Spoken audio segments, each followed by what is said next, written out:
Race relations and how this may motivate political behaviour on the part of the Swedish authorities clearly remains a contentious issue here. We caught up with some students of immigrant origin to discuss their perspectives on the Reva project and any prejudice they may have encountered themselves.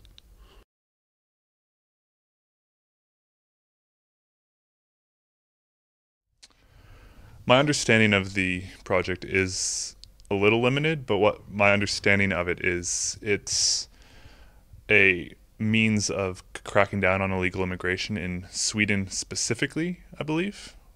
I know there has been recent controversy surrounding potential racial profiling in regards to this project, where on subways, individuals who appear to be immigrants or have the physical appearance of a cultural minority have been stopped in higher numbers than most for whatever reasons, whether it being, thought of jumping a turnstile or not having a valid ticket or small things like this as an excuse to check their ID and personal identification and, see if they're valid citizens. Well, particularly, I can't say that I know much about it, but this is what I heard, that policemen just check documents in Stockholm. I think it's a sort of normal practice, and particularly in Russia, where I'm from, it's quite common, especially in Moscow and St. Petersburg and big cities. So I think it's just necessary for security, and people shouldn't complain about it that much.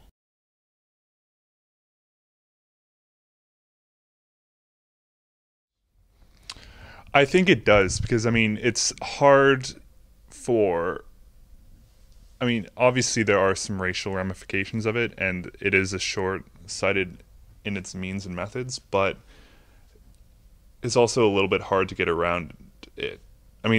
Because it's a really tough, tricky subject, because it does kind of lend itself really easily to racial profiling and racial stereotypes.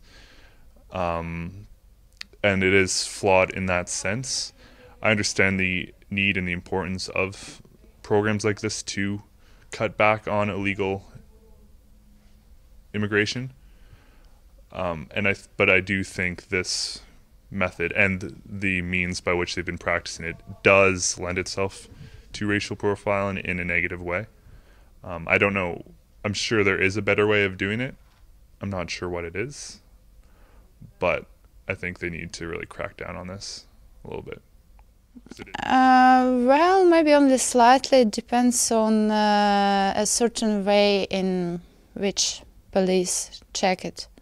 So if they behave correctly with people or not. So I don't know. Maybe if we pay attention only to Africans, or I don't know, African Americans or something, or Asians, so it's probably not nice, I believe.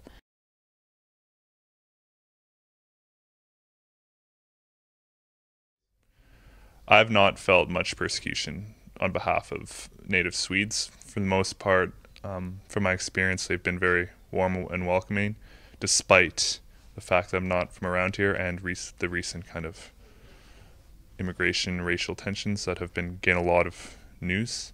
There have been a few occasions with, usually from members from the older generation, the Swedes, where they've started speaking to me, and when they realize that I'm not from the area and I don't speak Swedish, that they have really kind of gotten pretty sharp or a little bit harsh with me, or just stopped talking to me on the spot.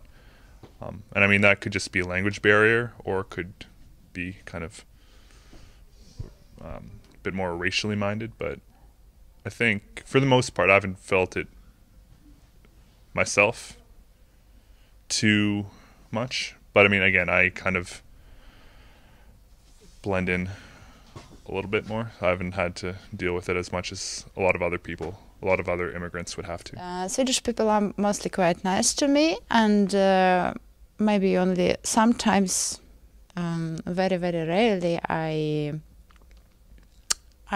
met some situations in which they were a tiny little bit incorrect, maybe. So they tried to speak Swedish to me, but then when I said something like, sorry, I don't speak Swedish, they were like, and changed their manner a little. So it's quite rare.